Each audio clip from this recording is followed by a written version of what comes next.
Perkenalkan, nama kami Roga Rosada Purba, nomor siswa 26119, unit kerja Rumah Sakit tingkat 4 Samarinda, dengan satuan Kesdam 6 Mula Warman, dengan fasilitator kami Bapak PNS Muhammad Ara Sarjana Fisioterapi.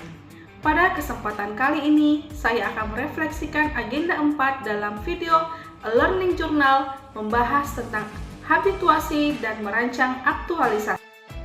Selama mengikuti pembelajaran agenda 4, saya banyak dapat manfaat dalam mempelajari materi agenda 4, baik dari sisi materi substansinya maupun dari sisi proses pembelajarannya. Agenda ini menekankan pada bagaimana peserta pelatihan tidak hanya memahami nilai-nilai dasar sebagai seorang ASN secara teori, tetapi juga mampu mengimplementasikannya secara nyata di lingkungan kerja. Pada proses pembelajaran pelatihan dasar calon pegawai negeri sipil di Kementerian Pertahanan ada 4 tahap. Yang pertama tahap MOOC, yang kedua tahap Learning Journal, yang ketiga tahap habituasi, dan yang keempat tahap kelas sirkel. Yang dimana pada tahap MOOC atau pembelajaran mandiri yang dapat dilakukan oleh siswa sendiri melalui materi-materi modul yang telah diberikan oleh fasilitator. Yang kedua, A Learning Journal yang dilaksanakan melalui pembelajaran asinkronus dan sinkronus. Yang ketiga, pembelajaran habituasi yang dimana habituasi merupakan proses pembiasaan atau dengan sesuatu penyesuaian supaya menjadi terbiasa atau terlatih menjadi sesuatu yang bersifat intrinsik pada lingkungan kerjanya, yang dimana penciptaan situasi dan kondisi tertentu untuk membiasakan diri berperilaku sehingga terbentuk karakter diri melalui proses internalisasi dan dipersonifikasi pengumpamaan melalui intervensi tertentu. Di dalam konsepsi habituasi ada yang namanya aktualisasi. Aktualisasi sebagai intervensi dari agenda habituasi. Aktualisasi bersifat ekstrinsik. Dalam pembelajaran aktualisasi ini yang harus dikuasai yaitu 1. Isu, 2. Jumlah kegiatan, 3. Kualitas rencana kegiatan, 4. Relevansi rencana kegiatan dengan aktualisasi, dan yang kelima teknik komunikasi. Yang kedua yaitu melaksanakan aktualisasi dengan melihat dari kualitas pelaksanaan kegiatan, kualitas aktualisasi, dan teknik komunikasi. Lalu, bagaimana merancang aktualisasi itu sendiri?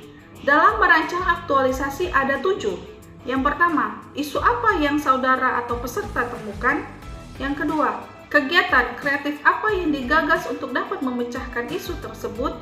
Yang ketiga, bagaimana tahapan-tahapan kegiatannya yang perlu dilakukan dalam menyelesaikan isu secara terukur?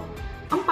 Apakah hasil kegiatan atau tahapan kegiatan benar-benar memberikan dampak pada penyelesaian masalah itu?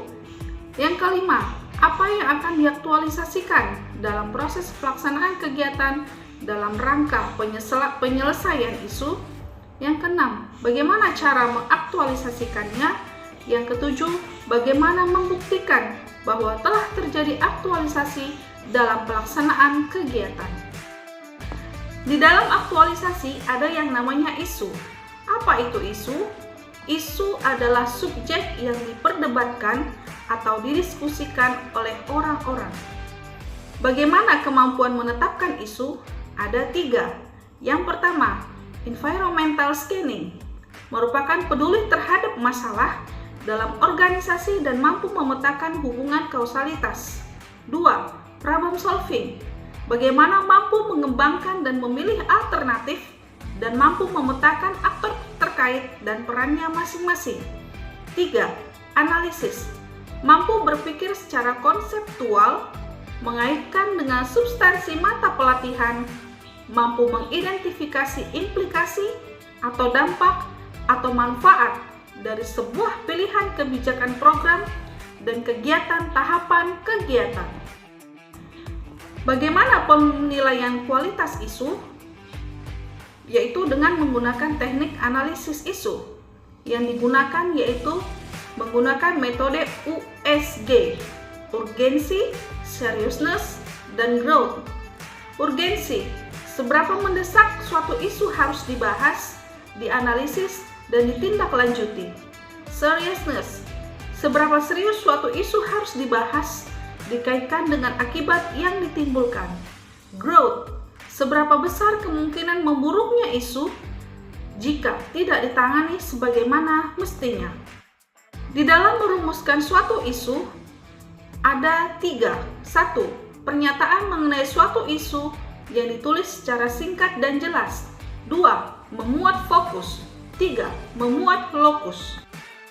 Dalam konsepsi kegiatan adalah gagasan atau aktivitas kreatif yang diusulkan peserta untuk mendapatkan persetujuan mentor dalam rangka memecahkan isu. Pemecahan isu dapat dilakukan dalam beberapa kegiatan yang saling mempengaruhi. Kegiatan diurai dalam tahapan kegiatan yang terukur untuk menghasilkan output kegiatan, merupakan media peserta dalam mengaktualisasikan nilai-nilai dasar PNS. Sumber kegiatan dapat bersumber dari SKP, penugasan pimpinan, atau inisiatif dengan persetujuan mentor, atau kombinasi dari ketiga sumber kegiatan tersebut. Sumber-sumber kegiatan tersebut berada dalam posisi atau derajat yang sama, karena yang dinilai bukan kegiatannya tetapi pemikiran kreatif dan aktualisasi nilai-nilai dasar pada pelaksanaan kegiatan. Tahap selanjutnya dalam penentuan judul. Dari isu yang telah dipilih melalui tapisan USG dalam tiap materi agenda 3, maka selanjutnya ditentukan isu yang paling urgent dari semua agenda 3 melalui analisis isu USG. Setelah didapat isu yang paling urgent, maka ditetapkan judul dengan kalimat yang positif, seperti optimalisasi, peningkatan, mewujudkan, dan lain-lain. Dalam laporan aktualisasi adalah deskripsi core isu yang terjadi dan strategi pemecahannya. Proses menerapkan inisiatif gagasan kreatif yang telah dirancang yang didukung dengan dukungan bukti-bukti berupa foto-foto, notulensi, serta mendeskripsikan analisis terhadap dampak yang ditimbulkan. Proses pembelajaran agenda 4 juga memberikan pengalaman belajar yang sangat menarik. Kami tidak hanya menerima materi secara teoritis, tetapi juga diarahkan untuk melakukan refleksi terhadap kondisi nyata di unit kerja masing-masing.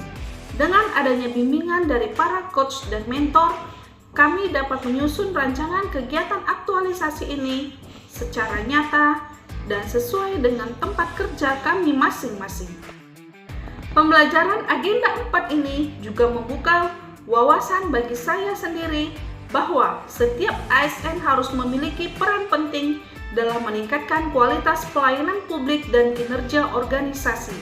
Melalui kegiatan aktualisasi yang dilakukan, ASN dapat memberikan kontribusi nyata dalam menyelesaikan permasalahan di unit kerja serta menciptakan inovasi yang bermanfaat bagi organisasi dan masyarakat.